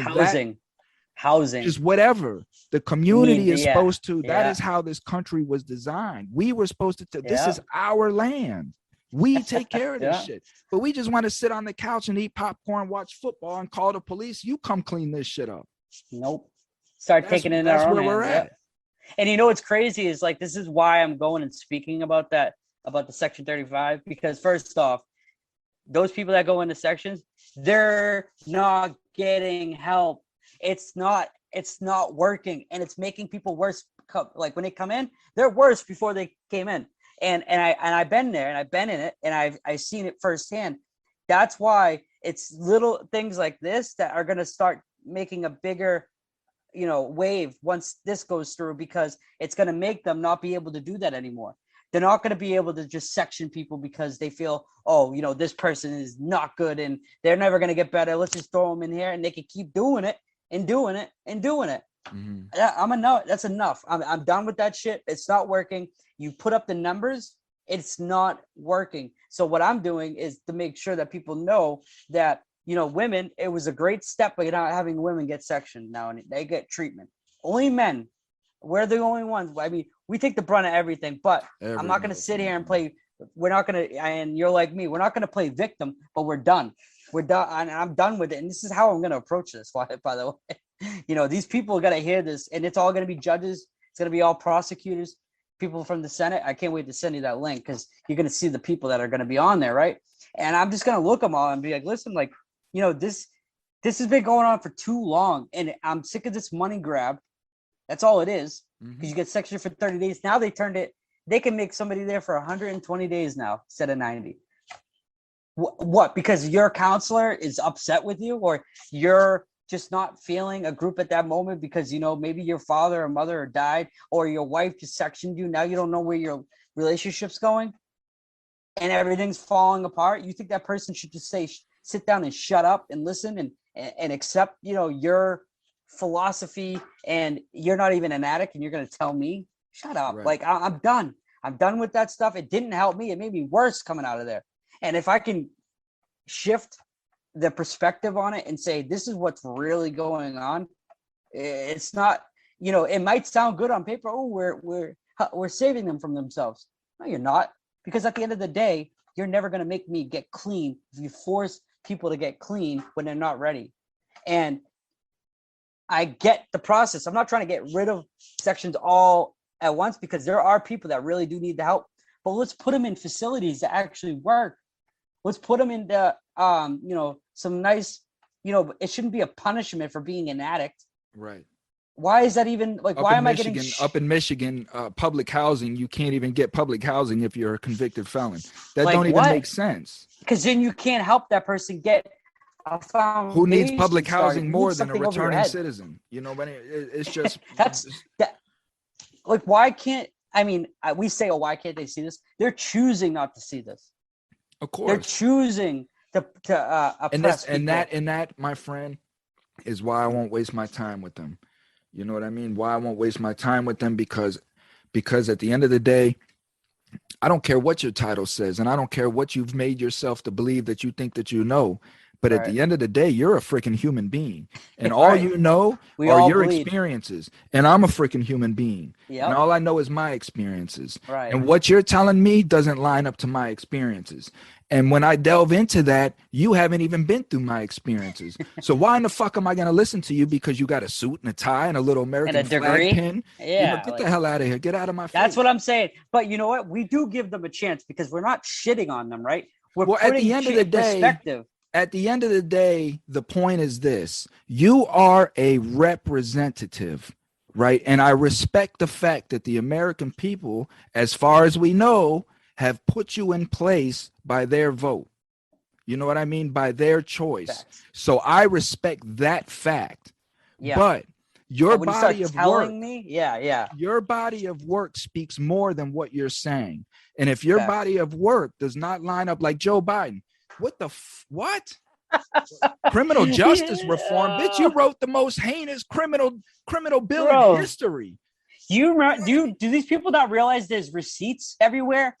Like, do you think that we don't go and look and see these things and that you're an absolute fool? So my point is, if if your body of work is giving crack pipes and the things that you said, the racism that you said outspokenly. So the thing of it is Kamala that, Harris said it. Yeah. Like, please. These words have no meaning anymore. These words, I just laugh. Whenever I see him, I just go, wow, you have dementia, man. You are a liability at this point. And anybody that backs and says, oh, what this kid's saying is a right wing. No, it's not. It's called seeing for things for what they are. Yeah, and you know what? I just don't sugarcoat shit. I'll tell you how it is, whether you like it or not. I could care less. Listen, I could care less whether people say I'm none of that. I'm nothing. Don't associate me to government at all. I'm not none of these parties. Don't put me in a box because you want me to agree with your thinking or disagree with my thinking. Don't put me in no box. This man is a human being, and he's supposed to be an American citizen, right? And he's supposed to uphold that. He's the highest position to uphold the Constitution. And when your body of work is showing me that you're anti-Constitution, I don't care what this title says. And you could send your goon squad down here to take me out, and then I'm gone, and it doesn't matter. But at the end of the day, God is going to have the final answer. I don't fear that stuff no more. Right. You know what I fear is lies, and I fear deceit because of what that's going to do to humanity, but not my life. Right. You know what I mean? You know who I really care is these my nieces, my nephews, the ones that are going to have to really deal with this bullshit from these cowards and what they're doing to the country. And it's all for the money. Look at what's happening now. All these receipts on Hunter Biden's, he's an idiot, by the way, because he's not even a good criminal. He's an idiot. And this is all getting exposed. And the reason why we don't have Trump or anything in the office anymore, because they just didn't like him.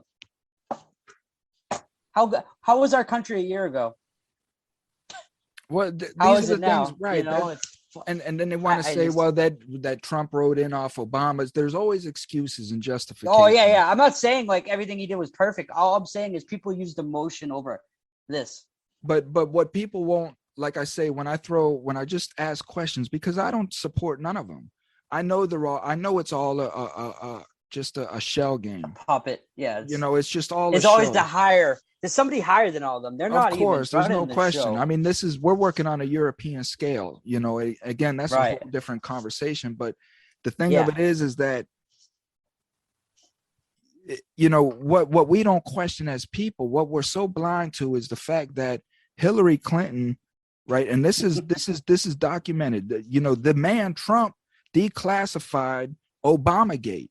It's declassified. You can Google it and research it. And read it for yourself. I've watched all that. Yeah. The whole Russia impeachment thing. Yeah. Was a complete fraud. They were paid by Clintons. It was the whole process was a fraud that the taxpayer had to pay for to go through this process. And not only that, but it had our American president under attack and unable to defend our country at that time successfully. Right. And we don't say anything about that. Was treason to the fullest extent. Because they didn't like him. That's the only reason. So we can commit treason against our American president, whether you like him or not, right? And it's okay. Right. But you have a couple crazy emotional Americans that feel that they have the right, which they do, to if they feel that their government is out of control, they have the right to have the right to say something. Yeah. But absolutely. You want to label them as insurrectionists and terrorists and all of this stuff. But Hillary Clinton is taking our president through a false impeachment trial for a year, the first year of his presidency.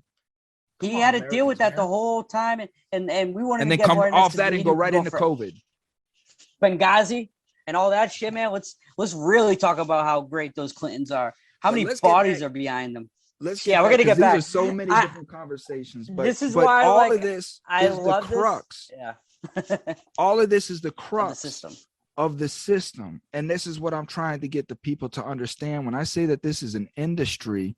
Their class, their pool that they pull from is our public school system and our poor communities.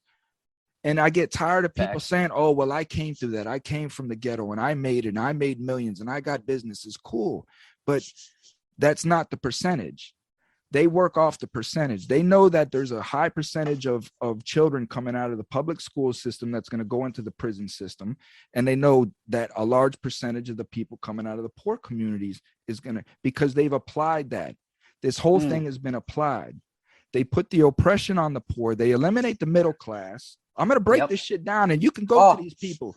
They eliminate the middle class by taxing them to death. And taking all their hard earnings. So now they're working 60 to 80 hours a week just to make ends meet. The middle class is what supported the poor class. So now there's no support for the poor class, but the oppression is still there on us. And yet all the mechanisms, all the mechanisms of triggering, right? All the mechanisms of crime is now placed in the poor communities, right? Because you know that pressure bust pipes. We know this. This shit is chess. You know what I mean? They're gonna have to release. It's all set somewhere. in motion, man. So here's a titty bar for you to go release in, and in that titty bar is some alcohol, so you can get all geared up, get drunk, and guess what? There's a gun store right next door, so you can go buy you a gun and go rape you a chick. You know, whatever. They're putting those elements there for the person. Casinos, it's all in the pool. You go to, they got $6 billion buildings in the middle of the hood, a big ass casino, right? You know what I mean? Right in the middle of the hood. You know, you're getting robbed when you leave the casino. Right? That's what's crazy. MGM in Springfield, that's literally in the hood, and people are getting robbed. This crazy, is what I'm saying.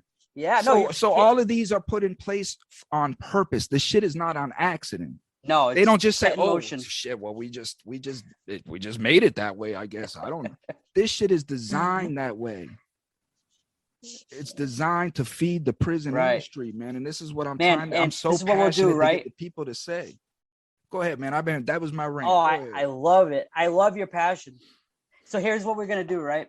So we got, and I'm not. This is your show, man. Brother. This is our channel. This is we the people. I love it.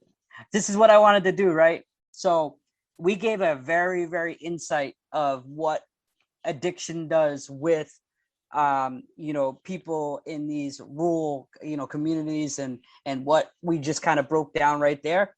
And I like to kind of keep it like this as a break. And because what we're going to do is go into the recovery aspect, right?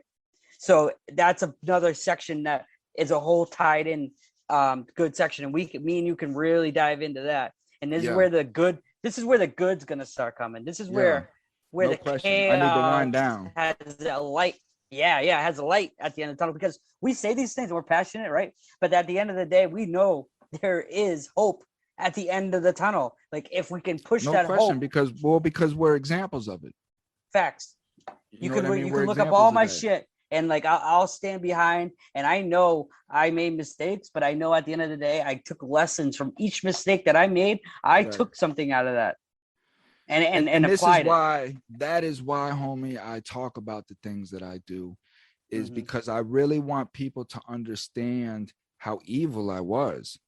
Like I mean, I came within this close of blowing somebody's head off with a shotgun. Oh yeah.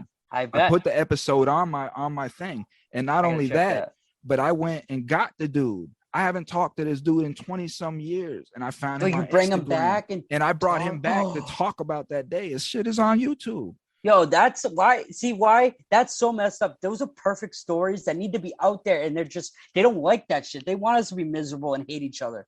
This is that alone right there is amazing. That's the type of change that we need. We need to bring people back together from their faults. So people can really understand, like, wow, this dude really was deep. And now listen to how he talks. Like, I would never know that he almost blew somebody's head off. Like, who does that? People change, bro. People change. But so real quick, so I think this has been amazing, by the way. And now I actually got to see where your we won't even call it like a box. Like you said, it's perfect. Like it's just what we see, right? And we have a lot in common, a lot more than I thought in common, right? And what I want to do is when we get off this, or whenever you get a time again, since it's going to be February 16th, the people who are watching, right? So February 15th, I'm going to be talking with doctors and prosecutors about the justice reform on Section 35s and why we need to not have these facilities anymore. They're not doing any good, right? But I want to talk to you like offline or whatever. And what I want from you is to just I have 5 to 7 minutes to speak to them, right? So I really want to like organize it in a way that I can really get out as much information as I can. Mm-hmm. So me and you will sit back and talk a little bit more, one-on-one to help me. No question. Yeah. And I'm going to shoot ideas at you, like what I'm going to say. And you tell me what you think. You know what I'm saying? Like I almost want that practice because this shit's going to be touching a lot of people. And this shit's going to really be out there. When is it? Man, that's right February, around the corner. Yeah. And the thing of it is, Sunday, I'm leaving for Miami because I'm in this play the week after. Yeah, and that's another thing too, is I want to kind of get some insight on I'm so interested in all that shit that you're doing. Oh, that's a story in itself, man. Again, it just all falls in line with just doing it and just not caring about what anybody says and not caring about failure and just believing in yourself, and it just this is where it resulted in. And I love it. This is going to be my first professional performance on stage in front of hundreds of people in an auditorium in Miami. You know what I mean? I wish I could be there, bro. That's just like when I do shit, man. I do shit hard. I don't just stick my toe in shit. I just dive into that motherfucker. Because you know what? Once you got past the fear of not caring if you fuck up, like doesn't your life come so much better because you're not worried about what other people think? And you're willing to take constructive criticism. You're willing to take whatever you can to build yourself as a better person. And like I said, I think Cynthia did this shit on purpose, bro. I think she put me and you together to talk because she knew as soon as we talked to each other, and she's known I talked like this. Well, Cynthia knows by now to know that I'm very dangerous, I think. And there's certain individuals that she can attach me to that can take my aggression because I'm coming very hard.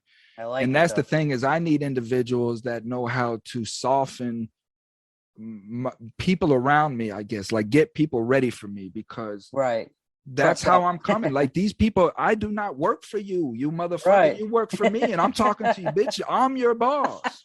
And if you don't like it, you can take your ass and get on. Yeah. That's how I'm coming.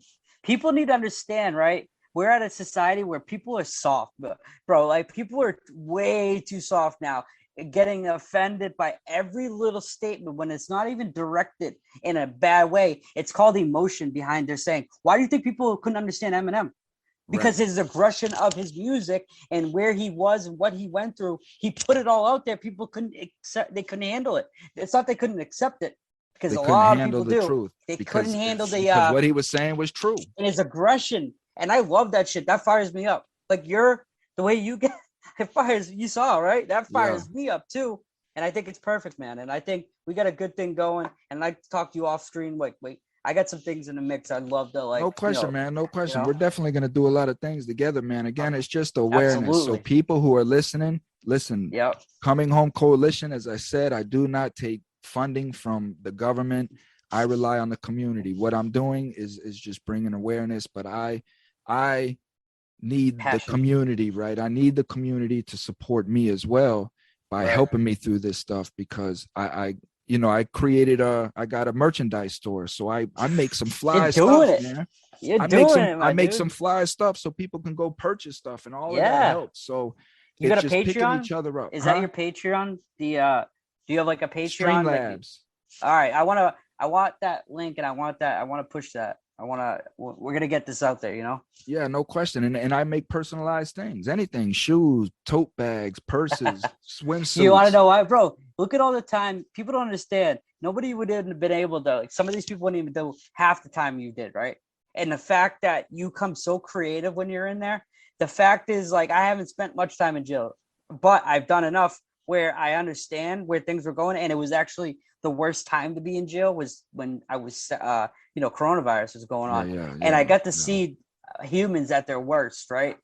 When people are dying, their mothers on the outside are dying, and then they can't get a hold of anybody. And it ends up being crazy. But what I want to say too is that the most creative things I've ever seen, ever, was in jail. Mm-hmm. So these people have the capacity to do some amazing things. They just need the structure in a certain way, and they need to be guided by the right people. And they need to have, I think housing is one of the most important, because once you get a roof under somebody's head and they're ready to change, everything starts going. But when they don't have that help coming out, it's just a revolving door, bro. It's sickening, and I'm sick of seeing it, because there can be something done about it. Let me not, I don't want the listener to miss this. And I want you to pay attention to this, listener. Listen to what this man just said. This man just said the most creative people he saw was in jail, right? And I want that to sink in for a second, because this is the element of what I'm trying to get people to understand. The reason why you see all of this creation coming out of prison is because we have time. And not only do we have time, but there's limited distractions. We don't have TVs in our face all day. We don't have bills and errands to run and all these distractions. All we have is time. And we sit down, and with that time, we're able to think. And we're able to just learn so much about ourselves because those distractions aren't in place. You know, I started looking at prison as a monastery versus a prison. You know, people pay millions of dollars to escape life, to be able to center on self. And here I was awarded that opportunity through my negative actions and my choices. But I was awarded the responsibilities of life to be lifted off me. So I was able to just focus on self if I chose to, or I could just choose to play dominoes all day. You know what I mean? But I chose to focus on self. And I think that's why I've evolved the way that I have, because of all of that self-learning. There was no distractions in place. It allowed me to just read and focus on myself. I would be in myself for 8-9 hours with nothing, no sound, no music, no nothing, just reading and just focusing, constant questioning myself, you know, processing. And I just learned so, and I did this not for a month or 2 months. This was for a long time, a decade, years. Yeah, bro. People can't even comprehend. I can't even comprehend that. Never mind somebody else. That is, people don't understand. And like, they don't know what the whole is. They don't know what all this other stuff that you have. It's the most heinous shit you could ever see. And to have that person come out and actually have a perspective on self, because look what you just said too. The whole fact is, I read so many books, man. I got to a point where I was pissed off because I didn't have a chance to get another new book, right? And they got me locked in 23 hours out of fucking the day because of the virus. I'm going insane, but I'm also grounding myself and learning stuff I never even knew about myself, right? How much stuff did you realize about yourself, right? When you were in there that you didn't even know you had, like the creativeness, the mindset, everything, the sense of knowledge. You want to like ingest knowledge like it's going out of style, right? I was all about like hearing other people's like perspectives on things, and I was like, dude, like, and even praying at night. Like we always had this the runners, right? That was a key thing. I was boys with the runners, and that's how you have to do it. People don't understand. It's a grind, right? And you know, those people, we'd have these little sessions right near I couldn't get out, right? But they would come over to me or, you know, people in there, and we'd sit and pray and talk about the good things we want to do when we get out. Mm-hmm. See, that's where people got to understand too. We don't just go in there all the time and think that like, oh, this bad shit's going that. There's a lot of good in a sense that comes out. Not the good of how they structure it, but we try to take the best we can in those situations. Like, man, I was in that Bill Ricca, that tier was closed down, literally disgusting. And they threw us in there, you know, no real good water was shutting off, clogged toilets. Like, well, I'm in like this little fucking cell by myself, and people around me are catching COVID and dropping. And then I'm not even being able to talk to the person in front of me because there's nobody there. Mm-hmm. And the mental health are coming around. You guys okay? No. All right. We'll talk to you later. Yeah, we'll be around next week to check on you again. Yeah. And I said, bitch, so I don't mean to be like, I go, bitch, if I don't get a new fucking book in the next couple of days, I'm going to put in my bed up on this window and you got to bring them in. That's the shit that makes you do. Like, I didn't want to do that. And I don't want to be disrespectful either, because I know that person's got maybe stuff going on too. We don't know. But you know that's the importance of a new book though, man. Yeah. Again, I was like this. Your life is limited to just a book. Yeah. You And you know, can you read it and it's a different level, right? Because when you're reading it, like you said, the no sound, like, I mean, sometimes it gets noisy and rowdy in there, but sometimes that peacefulness of really like digesting that book and kind of almost living in it, right? Like your mind takes you away from where you were in that moment, because I didn't like what was around me. I didn't like what was going on. So like I would try to use the stuff that I used when I was being an addict, is shelter and almost suppress what that was happening, but taking what I was reading as in like, okay, this is where my mind's gonna go and stay, for a while. yeah. Fuck, it's crazy to go back on think about that shit a little bit. But like, that's the depravities that we've went through, but that's what makes us who we are today, and that's what we have to relate to these people is that type of depravity that coming out of prison, it's the prison did not rehabilitate me. You know what I mean? Right. And I want to make that known. Like, I don't give no credit to the prison system. No, like I did no. this shit. Yeah. The only thing that the prison did was apply enough penal on me. You know what I mean? To enough pain on me to make me realize that I didn't want to feel that pain anymore. You know what I mean? But they did nothing on the back end to rehabilitate that. They applied the pressure and the pain that they did. That's about it. You know what I mean? But man, so all right, man. That was a lot. No question. And then we'll tomorrow's, what's today? Today's Wednesday. Hump day. Yep. Thursday. Tomorrow's Thursday. Well, so we're definitely gonna chat about that thing that I'm doing, right? Yes. We'll set that off on another, like when I know it's coming up quick, but I also know you got that stuff going on. So you let me know, because I have an open schedule pretty much. But see, you let me know. Yeah, and I'm gonna go out here and Uber and DoorDash and shit, so if you're got some time, like random, you fit me in when it's convenient, because just hit me up. Like, I'll just shoot you a call. And, I'll just we'll shoot make you it a happen. call. And then we'll just, hey man, let's go over this here real quick. I got 20 minutes or whatever. Yeah. Okay, but I'll give you a call later on today works. on that. And then tomorrow right, we'll connect at the same time. Yeah.